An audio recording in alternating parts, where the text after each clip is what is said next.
Hey guys, it's Jay from Inner Circle Minis here, and today I'm going to show you guys how I paint the Flayed ones from issue 15 of the Warhammer 40,000 Imperium magazine. So, remember guys, if you enjoyed the video, hit that like, hit that subscribe, ding that bell, get those notifications, but let's check out this mini. So first of all, as you can see, I've gone ahead and primed the model with my silver spray paint as usual, and then given it a wash of non-oil just to dull it down slightly and get some shading into those recessed areas. What I'm doing now is, in a small bottle cap, I'm just mixing up a thin glaze of 2 parts Screaming Bell, 7 parts Lamian Medium and 2 parts water, just to get it to a nice thin glaze that sort of stains the surface of the model but doesn't pool too much. And then as usual, I go around the model starting about a third of the way up each armor plate and bring it down towards the joint or the lower portion where I want it to be a little bit more opaque. I'll do this with a couple of layers. The first layer will be about a third of the way up or 2/3 of the way up, and the second layer will be about a third of the way up, leaving the bottom obviously slightly darker. I'll go around the whole model picking out all these armor pieces along with the ribs and the faceplate, and leaving the claws in the silver, and obviously trying not to get any of it on the flesh areas. Now these guys do have skin over their arms and some on their legs, ribs. Each model varies. Just obviously try and figure out what is skin and what is actually armor, as we'll be obviously painting the skin up in the next step. Alright, so next up, for the shoulder blades, the chest emblem in the middle, the little coffin shaped piece, and his face. I know I said in the last step that I did that in the Screaming Bell. I got that wrong. It is this colour that I'm using, and this is Incubi Darkness. This is thinned down just a little bit to obviously get it to apply nice and smooth. It will take a couple of coats, but like I say, get that on the shoulder blades. And again, be careful of those fleshy areas that have been draped over these Necrons. Some of them cover the full shoulder blade. This one, you can see he's got just some of it sort of lashed onto the spikes that make up his spine, and then he's got his skin sagging off of his faceplate.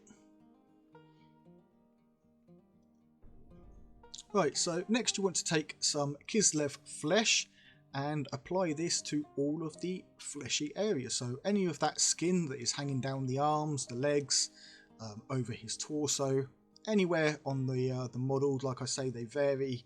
Each model is different of the 5, so they're going to have skin in different places. But yeah, get a good couple of layers of Kislev flesh on there. You will take 2 to 3 thin down layers on this to fully cover that metallic and to get it nice and opaque. But yeah, we'll get on with that, and then we can see how we follow that up and start making it look a little more dead flesh. And to start getting that sickly green dead skin effect, I'm using the Plague Bearer flesh from Citadel Contrast Paint. So this is their contrast range, and I'm just applying this generously over all of the flesh areas. I'm letting it stain the skin itself and just pooling ever so slightly in some of the recessed folds and such. But again, do make sure that you get this over all of the skin areas. Don't let it pool too much anywhere, just enough to create a little bit of contrast, and then set it aside to dry for these to usually take about 10 to 15 minutes if you're painting it thin. Sometimes if you sort of blob it on all over a larger model or something, then it can take a little bit longer. But as we're just looking to stain the surface here, then about 10-15 minutes is plenty of time for it to dry. So once that's dried, you can see that the green is quite a bit yellow, and probably a little bit more than we want it. So what I'm doing here is I've thinned down the Kislev flesh to almost a glaze consistency, but not to the point where it wants to run into recesses. And I'm going around and edge highlighting all of the edges of the skin, the folds. I'll then thin this down a little bit more and give the skin a once over glaze of this Kislev flesh, and what that's going to do is bring it back up towards the flesh tone whilst maintaining a little bit of that green undertone. So you don't want this going opaque fleshed Kislev flesh. You do want a little bit of that green undertone there, but we want it just not quite so yellow green.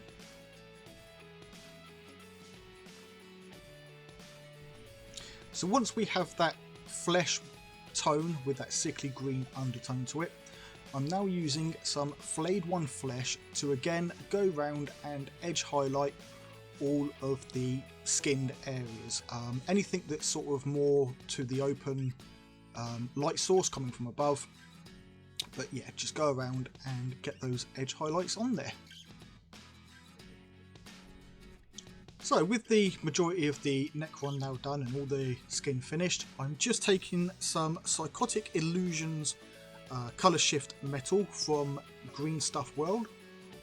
So this is their colour shifting paints that I mentioned in a couple of videos back that I'm now switching all my Necrons to. And I'm just applying this over all of the Incubi darkness areas, so the shoulder plates, the face plate and the centre coffin chest piece. I'll give this a couple of very thin coats, letting it dry fully for about 5 minutes between each coat, and this will give a nice I call it a June Beetle or June Bug type colour shift to the armour.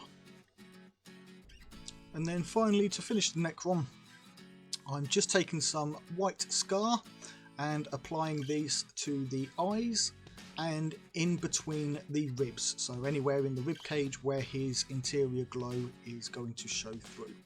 This is thinned down slightly so I can get a bit of a nice pooling going on in there, but not to the point where it's not going to sit properly. I'll then let that dry and follow that up with some Tesseract Glow technical paint in those same areas to give a nice glow effect to the eyes and the ribs. So at this point I now have a nice, somewhat clean Necron Flayed 1, and what I'm now doing is adding in the rust and gore details. So first of all, I'm applying some Typhus Corrosion to anywhere that is silver metallic paint, such as joints along his blades. You can see here a little bit on his spine, his buttocks, and just anywhere where rust is going to collect. I'll let this dry fully and then go back over with a very thin dry brush of Riser Rust. I'm using a small brush with barely any paint on it, wiping all the excess off and just touching that to any of these brown areas, which will pick off the gritty texture within the Typhus Corrosion, giving a nice rust effect.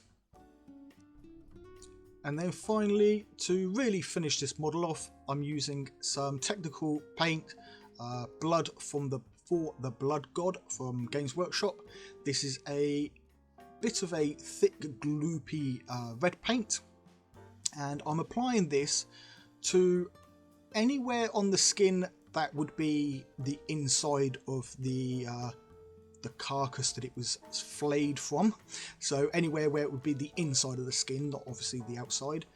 Also where the skin has been pulled and stretched onto the armour or onto the Flayed 1, there's going to be blood marks and streaks and stuff as the flesh has been layered on and slopped on, fresh from its victim.